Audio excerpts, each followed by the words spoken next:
Terima kasih pemirsa, masih di Damai Indonesiaku. Ya, salah satu sifat yang dimiliki iblis adalah sifat sombong. Untuk itu kita selalu berlindung kepada Allah Subhanahu wa taala untuk terhindar dari sifat demikian. Terlebih sifat ini mendatangkan kemurkaan dari Allah Subhanahu wa taala. Inilah yang akan disampaikan selengkapnya oleh guru kita Kiai Haji Idrus Romli. Fadhal Yai.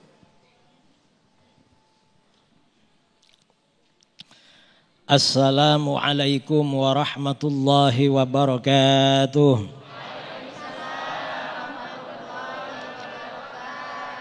Bismillahirrahmanirrahim. Alhamdulillahi rabbil alamin. Lahul hamdu wa lahul fadlu wa lahul thana'ul hasan. Ashhadu an la ilaha illallah wahdahu la syarika lah. Wa ashhadu anna sayyidana Muhammadan abduhu wa rasuluh.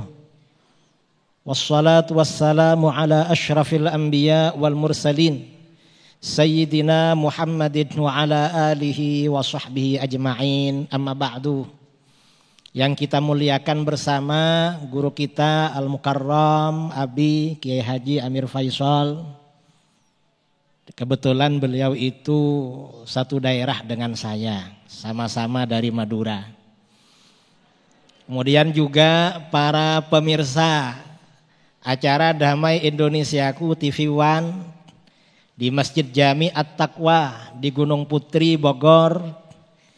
Kemudian juga para pemirsa yang ada di rumah masing-masing di seluruh tanah air maupun di luar negeri yang lagi menikmati sajian Damai Indonesiaku siang kali ini. Saudara-saudara, sombong itu termasuk salah satu sifat yang tercela. Betul? Dan gara-gara sombong orang gak bisa masuk surga. Orang selama di hatinya ada kesombongan sekecil apapun gak boleh masuk surga. Gak boleh. Berat saudara mau masuk surga. Dan sombong ini penyakit. Karena penyakit hati. Sombong ini bukan penyakit fisik. Kalau penyakit fisik ya, misalnya kudis atau sakit mata, kita gak ngasih tahu sama orang, orang tahu. Kita juga tahu. Tapi kalau sombong, karena sombong ini penyakit hati, kadang-kadang orang yang kena penyakit ini gak merasa kalau dia sombong. Na'udzubillah min dzalik. Kadang-kadang dia merasa tawadhu, merasa rendah hati, padahal orangnya sombong. Karenanya biasanya para ulama sufi, ulama-ulama dulu, orang ini kalau akan menjalani suluk, ya, meniti jalan Allah, yang pertama kali hilangkan sifat sombong. Dan itu macam-macam. Kata Imam Ghazali, sombong itu biasanya sumbernya ada 4. Sumbernya sombong. Apa? Yang pertama karena punya ilmu. Karena punya ilmu orang ini sombong. Karenanya kata beliau, orang alim itu susah lepas dari sifat sombong. Kadang-kadang ilmunya baru sedikit. Baru belajar ilmu agama 2 hari, 3 hari dah sombong. Kok tahu kalau sombong? Sudah gak mau mendengarkan ilmunya orang lain. Merasa benar sendiri. Orang lain menyampaikan pendapat tentang sesuatu ditolak oleh dia. Mengapa? Karena ini kesombongan yang bercokol di dalam hati. Memang berat saudara sifat sombong itu. Karenanya sebagian ulama kita, Imam Jalaluddin Al-Mahalli ketika akan mengajar, lalu ada nenek-nenek tua membawa kayu bakar, berhenti mengajar beliau. Membawakan kayu bakarnya nenek-nenek tua. Padahal beliau ulama besar, ditanya oleh murid-muridnya, guru, kenapa guru rela meninggalkan mengajar ilmu agama hanya untuk membawa kayu bakar? Kata beliau apa? Ilmu ini takut ada sombongnya. Makanya saya latih, saya didik membawa kayu bakarnya nenek-nenek itu. Agar sifat sombong dalam hati saya bisa habis. Itu sombong. Ini sombong karena ilmu. Jadi macam-macam. Nah, sombong karena ilmu ini macam-macam. Kadang-kadang karena dia orang alim, lalu datang ke satu daerah, orang yang didatangi kurang hormat pada dia. Penghormatan orang tidak sesuai dengan ekspektasi ya, tidak sesuai dengan standar. Akhirnya apa? Hatinya bergerak. Kok gak hormat sama saya? Saya ini kan orang alim. Gak terasa orang ini kalau kesombongan ada di hatinya. Na'udzubillah min dzalik. Ini berat saudara. Sombong kadang-kadang orang itu merasa tawadhu padahal hatinya banyak penyakitnya. Karena gak tahu orang itu. Ini yang pertama, sombong karena ilmu. Yang kedua, ada orang sombong karena rajin beribadah. Karena dia orangnya wara', istiqomah ke masjid, sholat berjamaah, gak pulang-pulang dari majelis zikir. Akhirnya apa? Timbul sombong di dalam hatinya.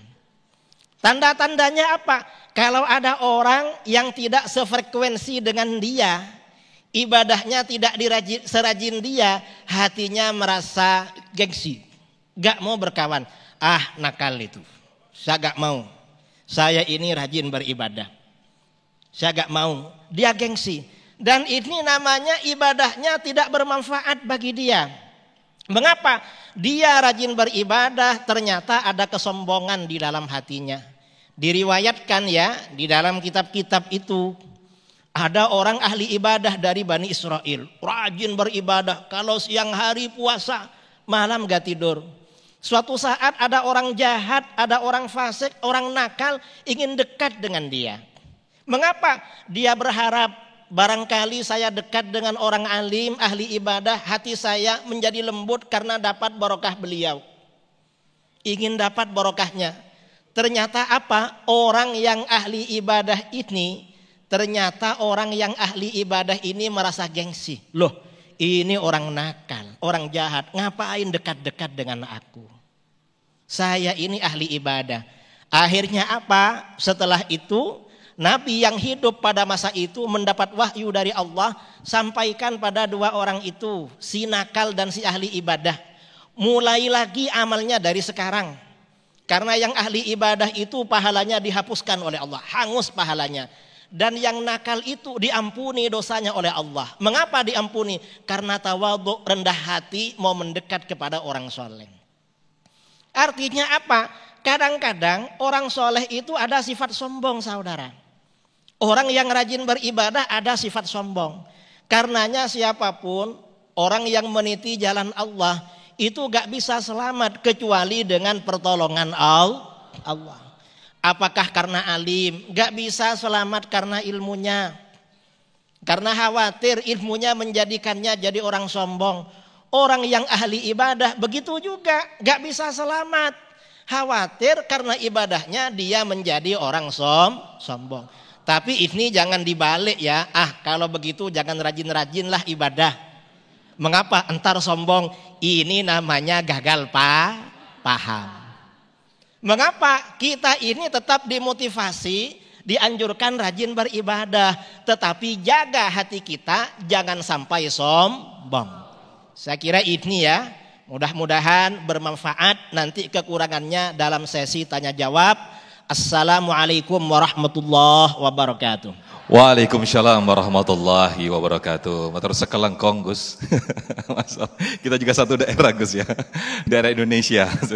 Baik, Masya Allah, tausiah yang disampaikan oleh guru-guru kita tadi sangat luar biasa sekali. Nah, kita akan perdalam lagi, kita akan perluas lagi di sesi tanya jawab. Termasuk bagaimanakah ketika kita mendeteksi kesombongan tersebut. Lantas bagaimanakah ketika kita sudah terlanjur ada rasa kesombongan, apa yang harus kita lakukan? Insya Allah kita akan bahas lebih dalam di segmen tanya jawab nanti. Tetaplah bersama kami di Damai Indonesiaku.